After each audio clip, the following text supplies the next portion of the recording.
30 वेळा कंप्रेशन नंतर 2 वेळा ब्रीथ, म्हणजे 2 वेळा श्वास देणं.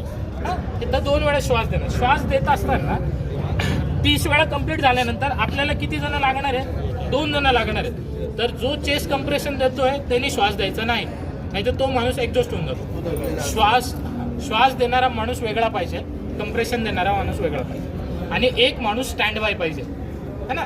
आपल्या तुमच्या पण काही मॅनेजमेंट असतील त्याच्यात पण असंच असतं की जो एक स्टँड बाय पण असतो, एक व्यक्ती, एक माणूस ऍक्च्युअल फील्डवर असतो, एक माणूस हेल्प करत असतो, किंवा काही टीम मधले 5 जण काम करत असतात, 2 जण हेल्पला असतात, 2 जण स्टँड बायवर असतात, है ना. असं असतं ना प्रत्येक प्रोसिजरमध्ये जसं असतं तसं तसंच ह्या याच्यामध्ये पण पाहिजे.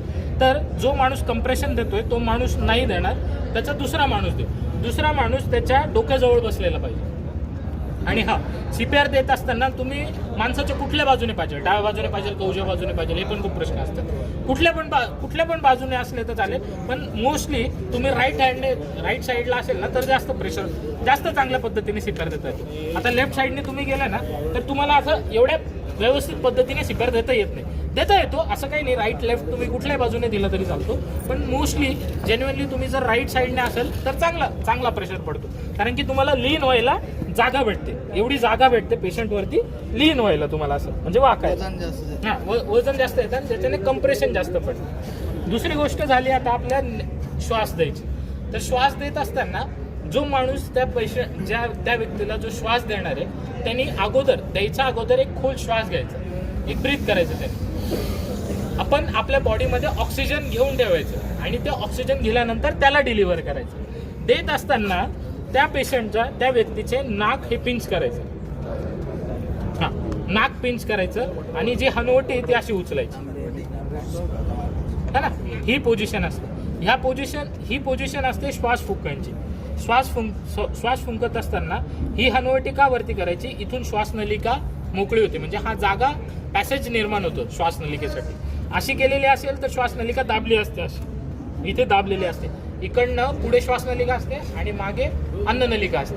असं केलेलं असेल ना, आपण आता गिळताना बघा असं गिळतो, है ना, असं गिळतो ना, ढेकर देताना असं ढेकर देतो, गिळताना असं गिळतो. तर ह्या वेळेस काय होतं, आपली श्वासनलिका बंद होते, अन्ननलिका उघडलेली असते, है ना. आपण काही गिळताना असं गिळतो ना, घास गिळताना, पाणी गिळताना असं गिळतो ना, तर गिळत असताना मग ते कुठे जातं? अन्ननलिकेत जातं ना, का श्वासनलिकेत जातं? अन्ननलिकेत जातं. आणि असं फ्लेक्स केलं का, असं गिळता येतं का बघा, असं फ्लेक्स केल्यानंतर असं याच्यामध्ये आपल्या अन्ननलिकेवरती पडजीभ असते, ती अन्ननलिकेवरती जाते आणि जो ट्रके असतो तो मोकळा होतो, म्हणजे जी श्वासनलिका मोकळा होतो. म्हणून नाक बंद करायचं. नाक का बंद करायचं? की तुम्ही तोंडातून फुकत असताना ते नाकातून परत नाही बाहेर येऊ.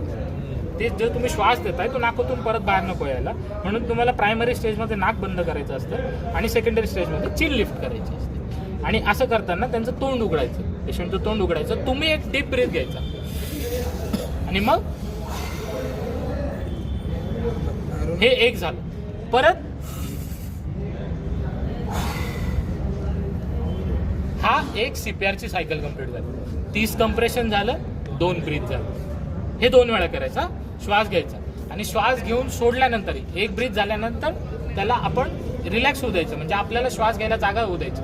आपण बाहेर यायचं, त्याच्या तोंडावरनं बाहेर यायचं. आता ह्या कंडिशनमध्ये कसं असतं, खाली दाबल्या गेली पाहिजे, एक अप्रॉक्सिमेटली 1 ते 2 इंच खाली दाबल्या गेली पाहिजे. इथे कडक लागतं. हे मॅनिकेन आहे ना, तुम्ही असं देऊन बघा. आपण ट्रायल करणार होतो, सगळेजण ऑन हँड्स करणारच आहे. जेव्हा तुम्ही कराल ना तर तेव्हा तुम्हाला प्रेशर किती द्यायचं ते कळतं. आणि ना हे बघा, असं देऊन फायदा नाही, वरती करून फायदा नाही. त्याला कंप्रेशन बसले पाहिजे आणि तितकंच त्याला वेळ देता आला पाहिजे. म्हणजे जेव्हा तुम्ही कंप्रेस करताय ते हार्ट बंद होतंय आणि बंद झाल्यानंतर त्याला रिलॅक्स व्हायलाच तेवढा वेळ द्यायला पाहिजे. म्हणजे तो सोडला पण इतकं पाहिजे. म्हणजे तुम्ही फक्त असं नाही करायचं. हे असं केलं की तुम्ही त्याला दाबतच जातात, तुम्ही त्याला रिलॅक्स व्हायला वेळ नाही देतो. जसं तुम्ही कंप्रेस करताय तसं त्याला रिलॅक्स व्हायला पण वेळ द्या. तुम्ही जेवढं आता फास्ट केलं तेवढंच फास्ट करायचं का ते? हो, मी आता जे 130 पर्यंत काउंट करून दाखवलं ना तसं. हे बघा, मी परत करून दाखवतो. 1 2 3 4 5 6 7 8 9 10 11 12 13 14 15 16 17 18 19 20 21 22 23 24 25 26 27 28 29 30. अंदाज घेताना 1 ते 2 इंच मध्ये दाबल्या गेला पाहिजे. दुसरं म्हणजे एका मिनिटामध्ये 100 ते 120 वेळा त्याला दाबायचं आहे. एका मिनिटामध्ये हा रेशो असतो. आता आपण जे एका मिनिटामध्ये हे बघितलंय ना की जो हृदयाचा ठोके किती सांगितलं एका मिनिटामध्ये मी तुम्हाला 72 सांगितलं, ते नॉर्मली 60 ते 80 पर्यंत असतं. तर आता इथे काहीतरी ॲबनॉर्मॅलिटी म्हणून आपण त्यांना प्रेशर देतो, बरोबर. तर नॉर्मलपेक्षा काहीतरी जास्त पाहिजे आपल्याला, म्हणजे 60 ते 80च्या वेगता त्यालापेक्षा जास्त पाहिजे, म्हणून आपल्याला 100 ते 120 कंप्रेशन पडले पाहिजे, इतकं त्याला प्रेशर द्यायचे. 60 ते 80 तर हे तर नॉर्मल झाले, पण याच्या व्यतिरिक्त आपल्याला त्याला जास्त कंप्रेशन पाहिजे.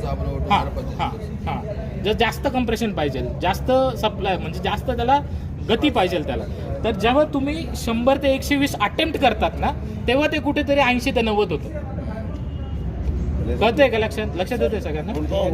जर आपण सांगतो सर, तर हे 30 कळालं सगळ्यांना, कंप्रेशन कसे द्यायचे, किती द्यायचे कळालं. 30 सायकल द्यायच्या, काउंट करायच्या, 1 2. कंप्रेशन करत असताना काउंट करायचं. जे तुमच्या आजूबाजूला जे मदतला जे कॅडेट्स असतील, तुमच्या बाजूला जे कलिग्स असतील तुमच्या, त्यांना ऐकू गेलं पाहिजे.